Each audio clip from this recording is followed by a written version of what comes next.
If you want to bury a story, release it on a Friday. Breaking news. New South Wales Liberal Party members expelled over branch stacking. At least 6 members of the New South Wales Liberal Party will be expelled over an elaborate branch stacking scheme in which people were signed up and given fake email addresses. Now, I'm sitting here with former State Executive Member Matthew Camenzuli, the man that took Scott Morrison to court to stand up for democracy. What's going on? Is it actually branch stacking? Because I don't have a lot of trust in the mainstream media. What's going on? I think it's more people, power brokers in the party, throwing away their political enemies, getting them out, rebalancing numbers. There's a pre-selection due out tomorrow for the seat of Riverstone. My understanding is 3 of the people that have been thrown out as selectors at that selection. It was going to be a close run thing. That might be just enough to shift the balance away from the person who might have won. Right. I think that's entirely a bad thing. So let me get this straight. You've got a pre-selection tomorrow. It's critical. They've done this on a Friday, the day before pre-selection, so that they can get the numbers to get who they want in. Look, among other things, but these things don't happen by accident. And I mean, in my experience with the party, things are often used as an excuse for more expedient political outcomes. Right. And is this just from your faction? Are they just going after your conservative faction? Well, look, I mean, at the end of the day, there were a broad group of people that were the people of goodwill for the party. Right. The funny thing about the factional system was it was starting not to work anymore because people were starting it started to become the people that wanted to see democracy and see the party work versus the people that liked the status quo and wanted to keep the party as undemocratic as possible. Yeah. So certainly, as my understanding now, subsequent to the article that you're talking about, another member of the state executive has subsequently been thrown out as well. So that's from the Conservative side. There's a state executive member from the moderate side. This isn't about factions at this point. It's about power and control. Right. It's about people wanting to get outcomes, and there are other outcomes that this makes easier as well. So it's not just the pre-selection tomorrow, it's other things too. Rebalancing the power on the state executive has a much deeper and broader impact. It makes things like captain's picks far more possible. Yeah. It makes it a lot easier to thwart the democracy and the rights of the members, which we've all fought so hard for, and it just breaks my heart. It breaks my heart. So going back to this purge is happening live this afternoon. I mean, these numbers, 6 members, that's out of date. It's happening as we're talking. So the original accusation in this article by Lucy McCormack at 5 p.m. and Nick McKenzie is that these members were branch stacking. Now, are you alluding to the fact that maybe this is just the excuse they're using to throw them out, or was there actually branch stacking that was going on? When it comes to the reporters' names that you mentioned, mate, I talk to a lot of reporters regularly. I find that most of the time reporters will go on the information that they get. Right. You see, so I don't blame the reporters in this situation at all. Okay. It's the sources of the information. So the story's being spun. It's a spun story. It clearly is a spun story. Right. There might be some grains of truth in that. The state director might well be doing an investigation into something that he believes is something that's worth investigating. Yeah. But whether that something is actually worth investigating or this is just a beat up, well, that's another thing. Yeah. My personal view and my personal belief is I think this is one of the greater beat ups I've seen. Right. And I think it's being, if you want to see how important it was for the party to really deal with this sort of issue, just have a look at when it breaks. Yeah. Have a look at when it gets dealt with. It's getting dealt with on the day before one pre-selection at a time when they're struggling to get captain's picks through, when things aren't going the way they want them to go. Yeah. And by making this change now, it will have an impact on political outcomes internally within the party. Yeah. So for mine, I think this is more about the outcome rather than the problem. And if the problem was so bad, why deal with it today and not months and months and months ago when it first broke? Yeah. And so for mine, I think that this is more of a beat up, and from what little detail I have, I don't think there's much to it. It's astonishing to me because as someone that, I'm outside the party system for good reason, I try to tell people, join a party, make a difference there. Now, the other, we saw over the course of this last year, Alex Antic in South Australia making a huge difference, getting a lot more Christians, a lot more conservatives into the party to pre-select their candidates. So that's working like a well-oiled machine.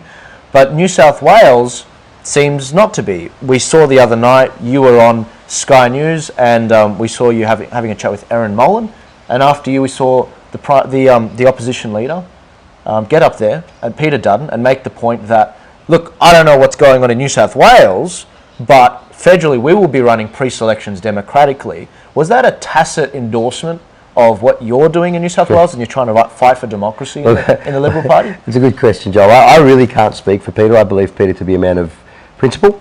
I believe him to be a person of his word, and I believe him to be a man of goodwill and good intention, both for the party and for the people of Australia, which I'm a supporter of his. I think he's a good guy.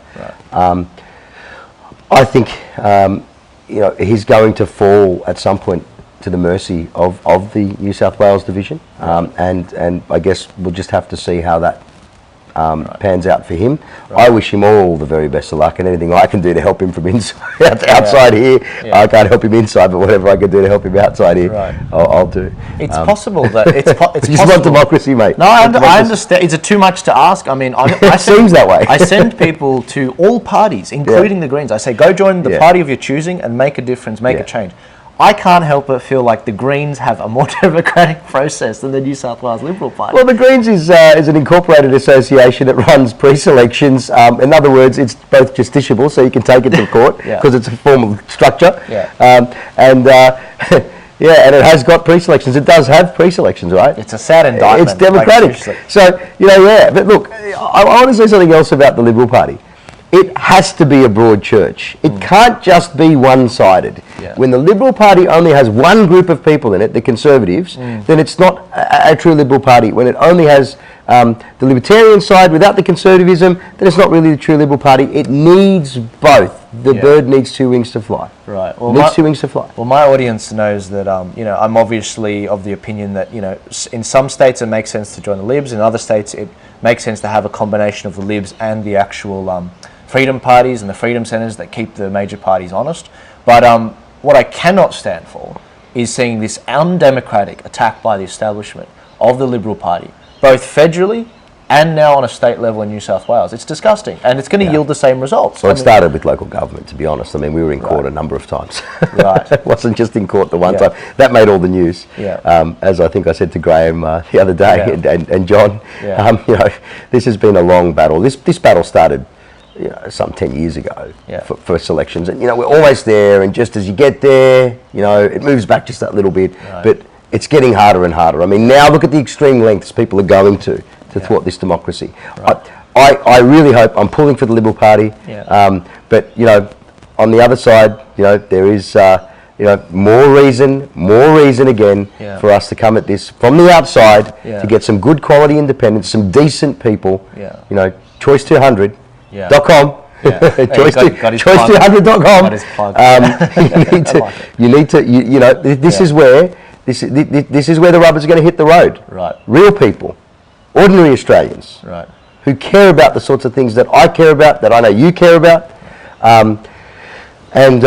just putting that pressure back on to let this particular political party, the Liberal Party, which is supposed to be the party of the individual, of choice, of small government, of small business, focusing on the middle class, property ownership, the democratisation of all things, really. What's your giving message, everybody a crack. But what's your message? There's a lot of this. There might possibly be people listening right now, and they're in the Liberal Party. They're awaiting perhaps a letter similar to yours and similar to some of these members that have just been expelled. What's your message to them? Stay in. Stay in. Right. And don't quit the party. Right. See, what happens on days like this, the day that I was thrown out, the day that Tony Abbott was rolled as Prime Minister, the day that Malcolm Turnbull was rolled as Prime Minister, people resign in disgust. They think that hurts. They think that's a statement. It's not a statement. I valued my membership. These people that have been thrown out today would love to still be a member today. They want you out of the party. That's the message. Trying to demoralise you, are they? Stay in the party. No, every person that leaves, that's not on their side, is a good day for them. That makes them happy. They love it. Every person that goes, it's a good day, right? That's what they want. So don't give them a good day. Stay in the party and wait for the letter. and then complain. Well, look, as my audience knows, we're doing our how to vote cards for the state election. New South Wales is the home of Turning Point, and I think we're on track to get about 165,000 how to vote card downloads. I think I speak for the team when I say we don't like captain's picks, and we put all the captain's picks after Labor in the federal election, and we're pleased to say that 11 out of the 12 of those captain's picks didn't end up getting up in New South Wales. Yeah, well. And so, look, warning to the Liberal Party, it's a democratic process according to you guys. Go for it. I'm not going to tell you what to do, but our audience will punish you for doing this. That's not democracy. The Greens are more democratic than you guys. Can I say, Joel, on that though? The one person who did win would have actually won a pre-selection.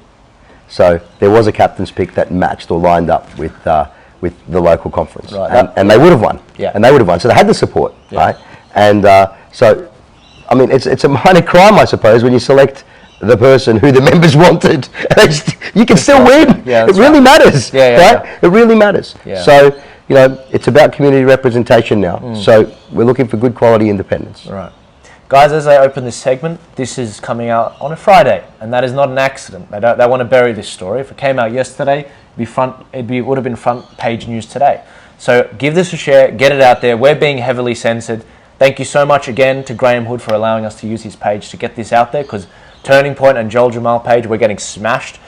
Give this a share, give it a like, get it out there. And if you're in the Liberal Party, now is the time. It's now or never. You've got to kick up a stink, especially in New South Wales. This is ridiculous.